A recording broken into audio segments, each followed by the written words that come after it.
60,000 فوجی پہنچ گئے ہیں امریکنز کی، اور ان کی بھاری بھاری قسم کے جہاز آ رہے ہیں۔ امریکہ کے پاس کوئی اور آپشن مذاکرات کے علاوہ نہیں ہے۔ گورنمنٹ تو یہ ختم نہیں کر سکتا ایران کے اندر، یہ جنگ جیت نہیں سکتا ایرانیوں سے، کیونکہ اگر جنگ جیتنا ہے تو 9 کروڑ آبادی کو سب کو ختم کرنا پڑے گا۔ اس کو جب تک لاسٹ ایرانی باقی ہے وہ لڑتا رہے گا، چاہے وہ غزہ کی طرح وہ پتھروں سے ہی کیوں لڑنا نہ پڑے ان کو۔ میں آپ کو بتا دوں، یہ 100 سال اور بھی لڑیں، نقصانات بہت زیادہ ہو سکتا ہے لیکن جیت نہیں سکتا۔ ان کی 70% اسٹاک پائز دوبارہ بھر گئی، یہ دوبارہ اپنے میزائلز کو فل کر رہے ہیں، اور میں آپ کو بتاؤں چاہے یہ جنگ 10 سال اور بھی چلے، یہ ویری ایزیلی اس کو ڈیفینڈ کر پائیں گے۔ گریلا اس وقت تک جیتتا ہے جب تک وہ ہارتا نہیں ہے، اور کنونشنل آرمی اس وقت تک ہارتی ہے جب تک وہ جیتتا نہیں ہے۔ ابھی پاکستان سے پوچھا جا رہا ہے کہ بھائی آپ انٹرمیڈیٹر ہو، آپ ذرا سمجھا تو لیں اپنے دوسرے فریق کو، آپ جو ہمیں کہنا چاہ رہے تھے وہ تو آپ نے کنوے کر دیا، اور ہم نے اسٹریٹ آف ہارمز کھولنے کے بعد جو شرائط تھے ہم تو اس کے اوپر پورا اترے، دوسری جو فریق ہے وہ کیوں نہیں پورا اترا رہا ہے؟ باقائی صاحب کا ایک اور امپورٹنٹ میسج بھی تھا کہ پاکستان کو اب ہوشیار رہنا بہت ضروری ہے، کہ اگر صرف ون سائیڈڈ کی طرف جا رہا ہے،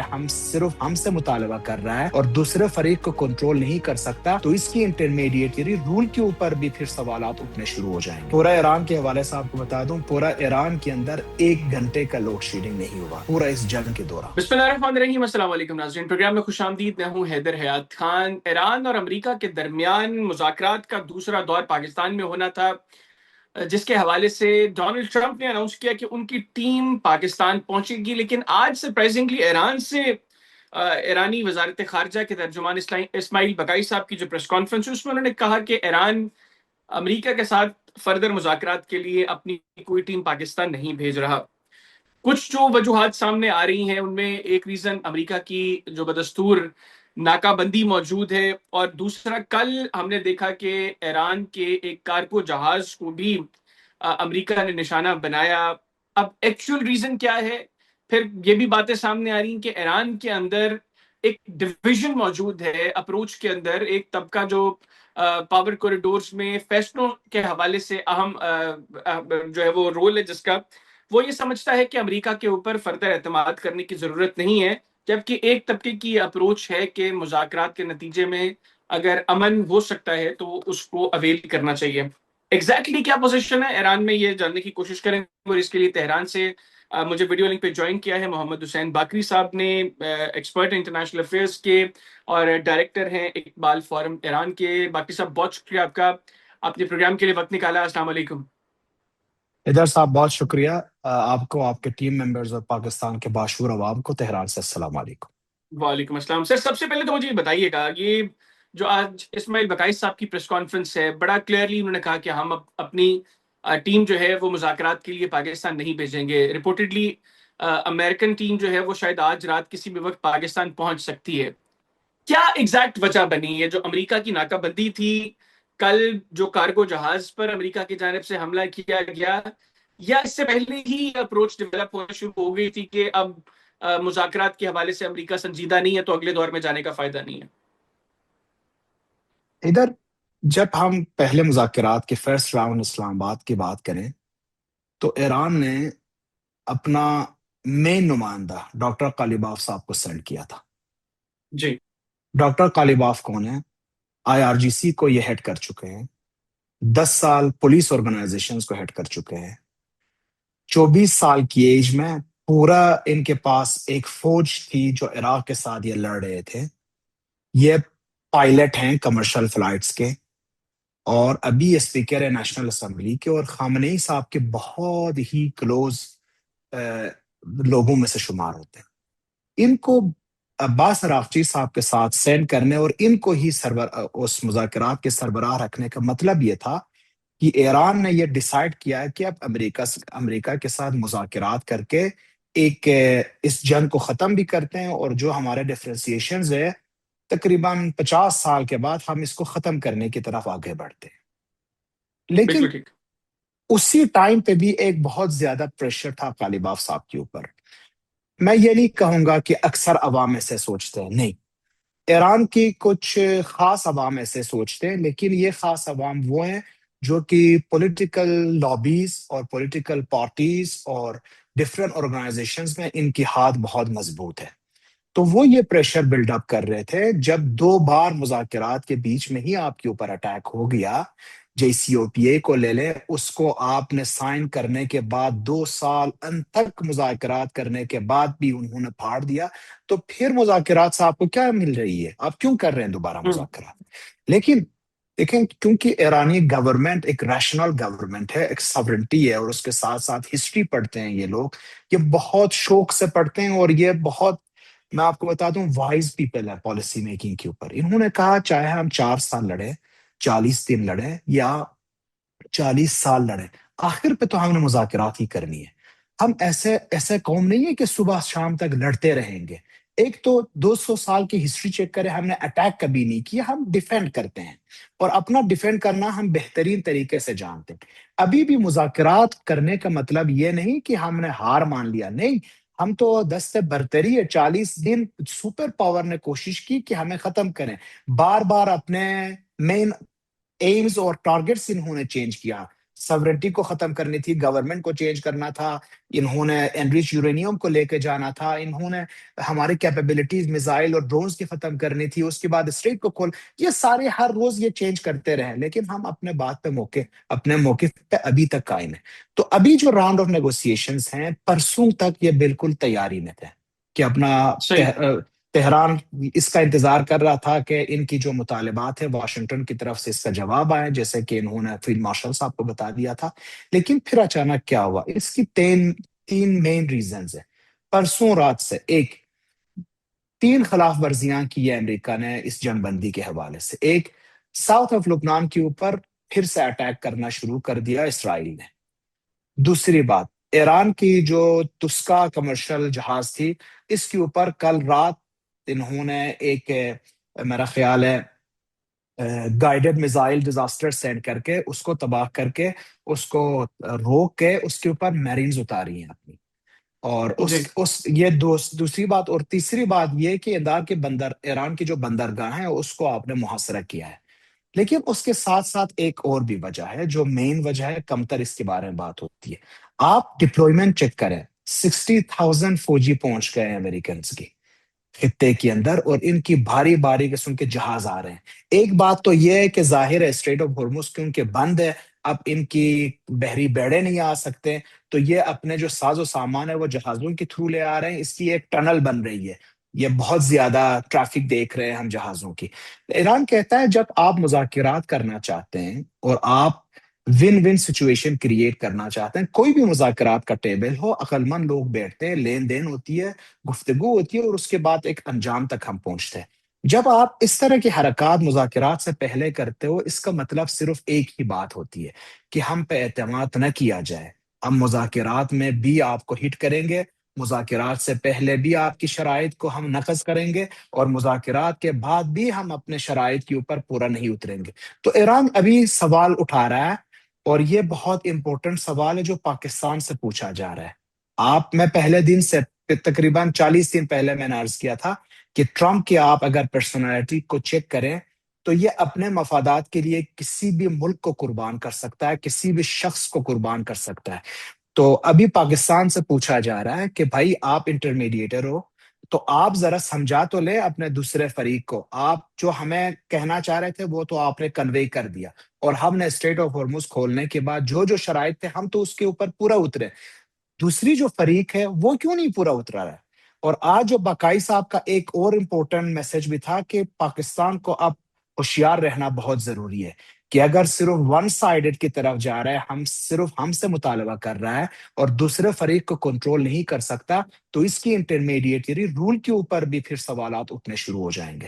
تو یہ ایک امپورٹنٹ کوسچن ہے جو ایران پوچھ رہا ہے کہ اگر یہ فریق، دوسرا جو فریق امریکہ ہے، اپنے باتوں پہ پابند نہیں ہے، اپنے پرومسز کے اوپر پابند نہیں ہے، تو پھر مذاکرات کا کیا فائدہ ہو سکتا ہے؟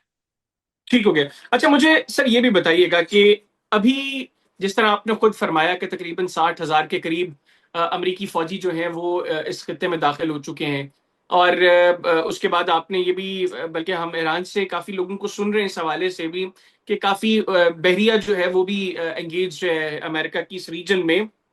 آپ کیا ایکسپیکٹ کر رہے ہیں؟ دوبارہ جو ہے وہ اٹیک کیا جائے گا ایران پر؟ کیونکہ گزشتہ 40 روز کی جو جنگ تھی اس کے بعد تو اپروچ یہ تھی کہ امریکہ چونکہ نہیں برداشت کر سکا ایران کی جانب سے ریٹیلیٹری سٹرائکس، پریشر ہے، اس لیے امریکہ دباؤ میں مذاکرات کی میز پر آیا ہے۔ اگر امریکہ آج بھی جنگ کی تیاریوں میں مصروف ہے اور دوبارہ ایران پر حملہ کرنا چاہتا ہے، اس کا مطلب ہے کہ 40 روزہ جنگ سے امریکہ پریشرائز نہیں ہوا تھا پھر؟ دیکھیں، ٹرمپ کو جب آپ سمجھتے ہیں، وہ مشہور زمانہ آپ the God of new York پڑھتے ہوئے، ٹرمپ کے لیے یہ بہت ضروری ہے کہ اس کے ٹویٹس اور اس کے باتیں میڈیا کے لائم لائٹ میں رہیں، اور کوئی اور ایسا کوئی بات نہ کریں جو ٹرمپ سے بھی آگے جا سکے۔ تو دو موقف ہے میرا اپنا، میں غلط بھی ہو سکتا ہوں، صرف اپنا موقف بتا رہا ہوں، ریالٹی کیا ہے وہ تو اللہ ہی جانتا ہے، لیکن ہم حالات کا تبصرہ کرتے ہوئے اس نتیجے تک پہنچ سکتے ہیں۔ امریکہ کے پاس کوئی اور آپشن مذاکرات کے علاوہ نہیں ہے۔ کیوں نہیں ہے؟ گورنمنٹ تو یہ ختم نہیں کر سکتا ایران کے اندر، یہ جنگ جیت نہیں سکتا ایرانیوں سے، کیونکہ اگر جنگ جیتنا ہے تو 9 کروڑ آبادی کو سب کو ختم کرنا پڑے گا اس کو، کیونکہ جب تک لاسٹ ایرانی باقی ہے وہ لڑتا رہے گا، چاہے خواہ وہ غزہ کی طرح وہ پتھروں سے ہی کیوں لڑنا نہ پڑے ان کو۔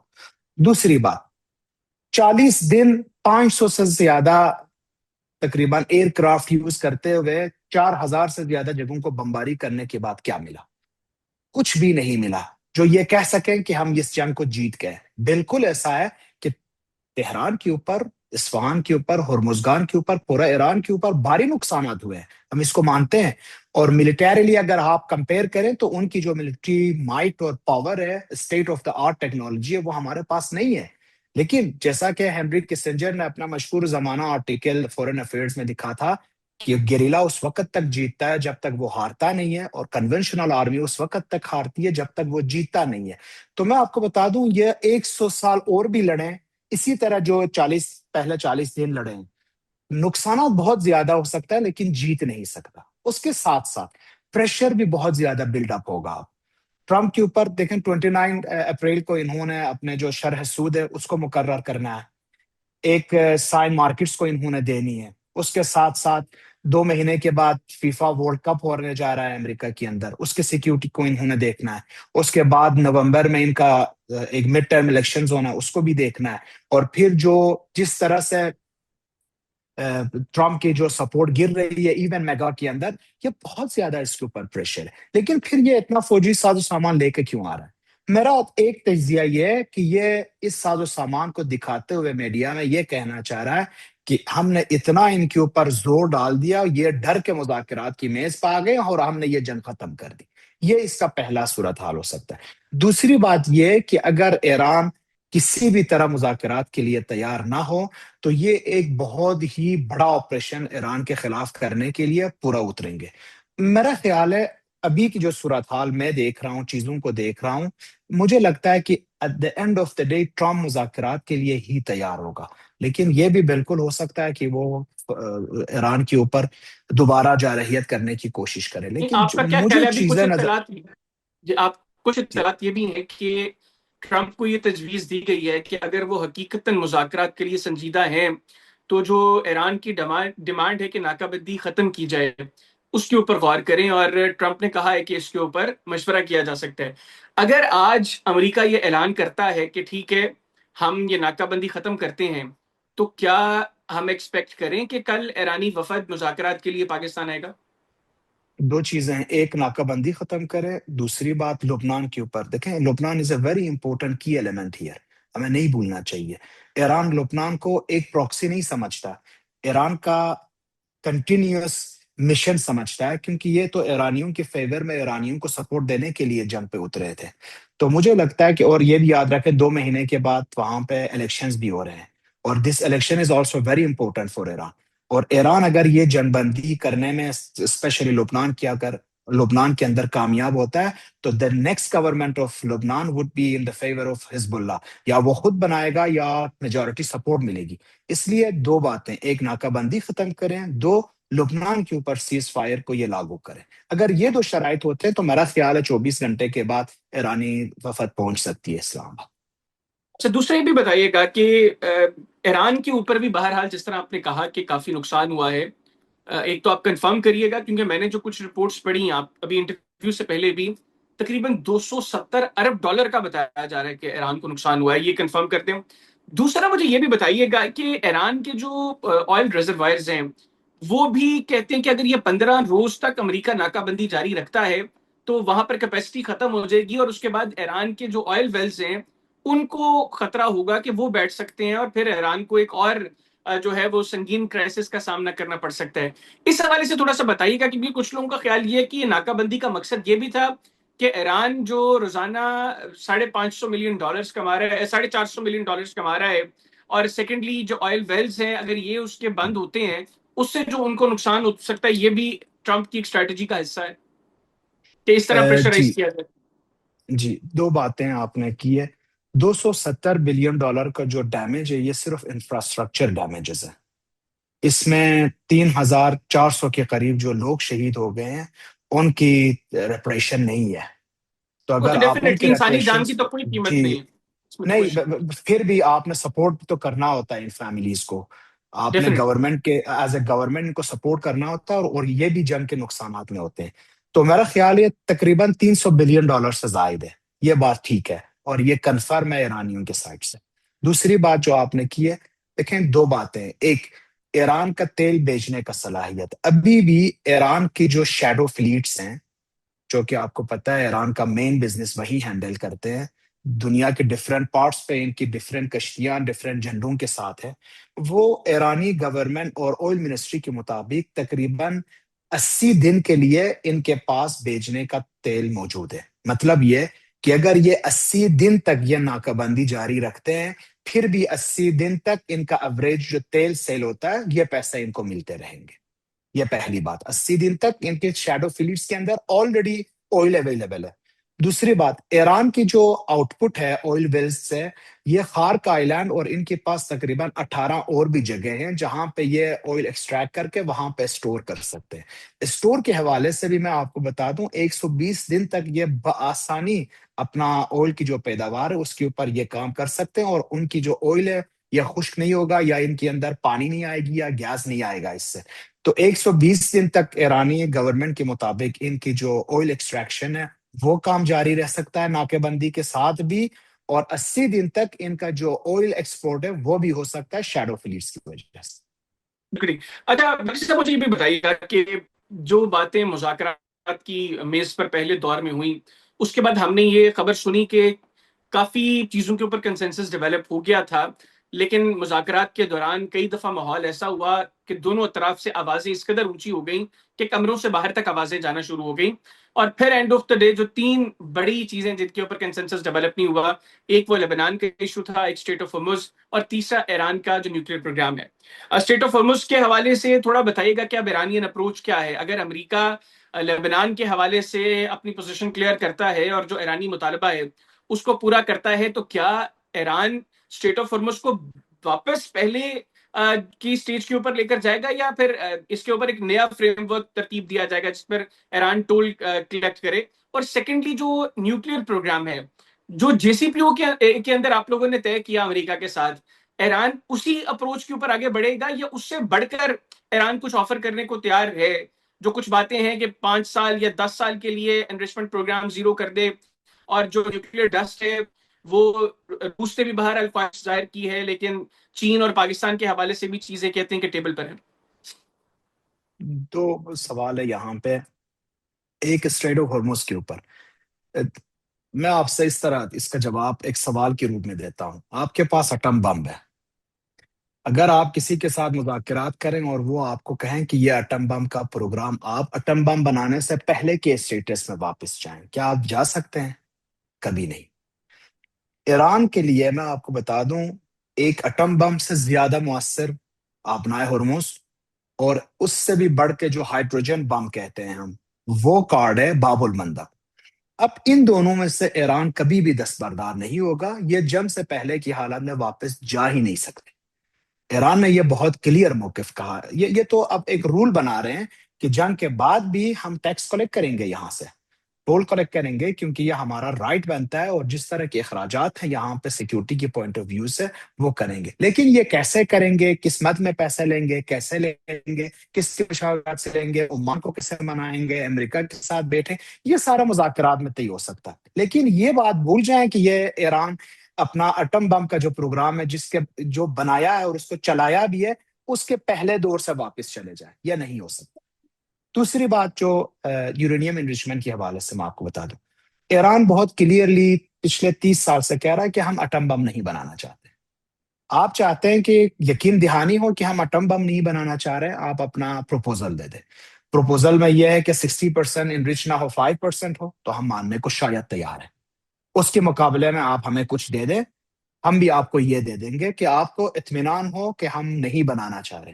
لیکن اگر آپ کہتے ہیں یہ جو یورینیم انریچمنٹ کا پروسیس اور نالج ہے آپ یہ چھوڑ دیں، یہ ہم نہیں چھوڑ سکتے اس کے بجائے، کیونکہ یہ جو میڈیکل آئزوٹوپس ہے وہ اسی یورینیم انریچمنٹ سے بنتی ہے، جو کہ کینسر کے پیشنٹس کو بہت بہترین طریقے سے یہ دوائی اور اس کے ساتھ ساتھ ٹریٹمنٹ دے سکتے ہیں. انرجی کے حوالے سے ابھی آلریڈی ایران کے اندر 90,000 میگا واٹ بجلی پیداوار ہے، پھر بھی ان کو کم پڑ رہی ہے کیونکہ انڈسٹریز بہت چل رہی ہے ان کی، اور یہ کنزمپشن بہت زیادہ ہے. یہ کہتے ہیں کہ ہمیں کیوں خواہ مخواہ گاز کو استعمال کرنا چاہیے، گیس استعمال کریں. ہمیں چاہیے کہ ہم یورینیم انریچمنٹ کے جو فیسلٹیز ہے اس کو ڈیولپ کرتے ہوئے، ابھی آلریڈی 1300 میگا واٹ جو بوشہر پاور پلانٹس ہمیں دے رہا ہے، ہم اس کو 5,000 پاور پلانٹس تک، 5,000 میگا واٹ تک لے کے جانا چاہ رہے ہیں. تو ان کا اگر آپ نالج روکنا چاہ رہے ہیں تو ایرانی یہ ڈٹ کے کھڑے ہو جائیں گے، چاہے آپ ان کے سارے پاور پلانٹس تباہ کریں. یہ نالج انٹلیکٹس میں، مائنڈس میں، ذہن میں، آپ ان کو ختم نہیں کر سکتے. ایون کہ آپ نے بہت سارے سائنٹسٹوں کو قتل کیا. لیکن اگر صرف بم نہ بنانے کے لیے گارنٹیز چاہیے تو ایران آلریڈی جنگ سے پہلے بھی عمان کے جو فارن منسٹر وہ کہہ رہے تھے کہ ایران نے تو بہترین کنسیشن دینے پہ تیار تھے. میرا خیال ہے وہ کنسیشن ان کو مل جائے گی، لیکن اس کے بدلے میں ظاہر ہے ان کو بھی اپنے جو فریز ایسٹس ہے اس کی واپسی چاہیے ہوگا، کوئی کچھ ریلیف چاہیے ہوگا اپنے جو سینکشنز کے اوپر ہے. تو یہ لین دین ہوگا. مسئلہ یہ ہے کہ یہ لین دین کی بات ٹرمپ کو نہیں سمجھ آ رہی. وہ سوچتا ہے نیگوشیشن ٹیبل کو اس لیے سجاتے ہیں کہ یہ شخص اپنا جو ذہن میں خواہشات ہے وہ اس ٹیبل پہ ڈکٹیٹ کر سکے. لیکن کوئی اس کو یہ سمجھائے جو ملک اتنے سارے بھاری بمباری کرنے کے بعد آپ اپنے مطالبات ان سے تسلیم نہیں کروا سکے، وہ ٹیبل کی میز پہ چائے پیتے ہوئے وہ کیسے تسلیم کریں گے؟ امپاسبل. بالکل ٹھیک. اور یہ بھی بتائیے گا کہ جس طرح بظاہر ایک چیز نظر آ رہی ہے کہ امریکہ نے اس جنگ بندی کے سارے ٹائم کے اندر خود کو ایران پر ایک نئے حملے کے لیے تیار کیا ہے، تو اس میں کوئی شک نہیں ہے کہ ایران نے اس سب پر نظر رکھتے ہوئے خود بھی تیاریاں کی ہوں گی.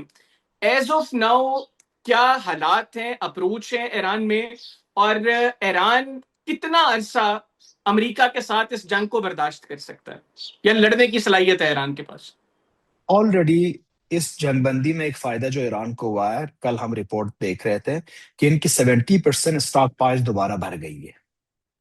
یہ دوبارہ اپنے میزائلز کو فل کر رہے ہیں. اور میں آپ کو بتاؤں، چاہے یہ جنگ 10 سال اور بھی چلے، یہ ویری ایزیلی اس کو ڈیفینڈ کر پائیں گے. نقصانات ہوگا لیکن یہ نقصانات پہنچاتے رہیں گے. اس لیے اگر وہ اپنے فورسز لے کے آ رہے ہیں، ان کی تیاری بھی بھرپور ہے، بالکل جنگی حالات میں، میدان بالکل جنگی حالات میں. اور 3 شفٹس میں فیکٹریز کام کر رہے ہیں کہ ان کے میزائل اور ڈرونز کیپیبلٹیز جنگ سے پہلے سے بھی زیادہ اسٹاک پائلز ان کے پاس آئے. میرے پاس انفارمیشن ہے 70% اسٹاک پائلز دوبارہ واپس آ گئے ان کے پاس. 10 دن اور ان کو دے دیں تو وہ 100%، وہ ایک 40 دن جنگ کے لیے اور بھی تیار ہو سکتے ہیں. تو بے فکر رہیں کہ ایرانی پوائنٹ آف ویو سے چاہے مذاکرات کی میز ہو یا جنگ کا میدان ہو، دونوں کے لیے یہ تیار ہے. اور آخر میں ایران میں اس وقت لوڈ شیڈنگ کتنی ہو رہی ہے؟ پاکستان میں ایک بڑی بحث ہو رہی ہے کیونکہ گزشتہ دنوں میں پاکستان میں کافی لوڈ شیڈنگ ہوئی ہے. تو لائٹر نوٹ پہ ایران میں ذرا بتائیے گا، کیونکہ وہاں پر تو باقاعدہ جنگ جاری ہے، اور ابھی خیر سیز فائر ہے، لیکن باوجود اس کے ایران اس وقت حالت جنگ میں ہے. وہاں پر کتنی لوڈ شیڈنگ ہو رہی ہے؟ گھنٹہ بھی نہیں ہوا ابھی تک. پورا اس جنگ کی صورتحال کو تقریباً ابھی 55 دن گزر گئے جب سے جنگ اسٹارٹ.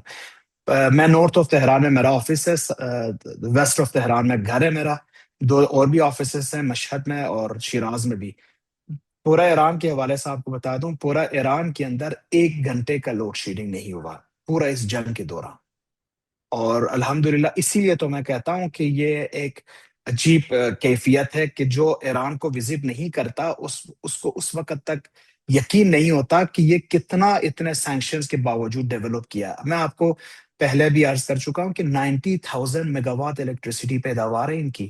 آپ پاکستان کے ساتھ کمپیئر کریں، آپ کے پاپولیشن چیک کریں، ان کی پاپولیشن چیک کریں، اور پھر آپ دیکھیں ان کے پاس ایکسس کیپیسٹی ہے. اور یہ سارا جو گریڈ کیپیسٹی ہے ان کا، یہ انٹر کنیکٹڈ بھی ہے لیکن انڈیپینڈنٹ پاور پلانٹس کے ساتھ. میں آپ کو یہ بھی بتا دوں، یہ اگر ان کی بجلی تباہ بھی کرنا چاہیں تو ان کو لگاتار بمباری کرتے ہوئے تو 2-3 مہینے لگیں گے، کیونکہ ہر شہر میں، ہر ڈفرینٹ پارٹس 1.7 ملین کلومیٹر رقبے کے اوپر ان کے بہت سارے 140 پاور پلانٹس پھیلے ہوئے ہیں. اس لیے الحمدللہ نہ یہاں پہ ہمیں گیس کی کوئی شارٹیج ابھی تک، نہ بجلی کی شارٹیج، نہ پیٹرول کی کوئی شارٹیج، نہ پانی کا کوئی شارٹیج. ابھی تک الحمدللہ کوئی ایسا مسئلہ فیل نہیں ہوا. سڑکوں پہ آپ کو یہ نہیں نظر آئے گا کہ ہم جنگی حالت میں ہیں، نہ کوئی شاپ بند ہے، نہ کسی شاپ میں کسی چیز کی کمی نظر آ رہی ہے الحمدللہ. بالکل ٹھیک ہو گیا. بہت شکریہ باقی صاحب، آپ نے پروگرام کے لیے تھینک یو وقت حیدر. نکالا. تہران سے محمد حسین باقی صاحب ہمارے ساتھ موجود تھے، گفتگو ان کی آپ نے سنی. آج کے پروگرام سے مجھے اجازت دیجیے. اللہ حافظ. پاکستان ہمیشہ زندہ باد.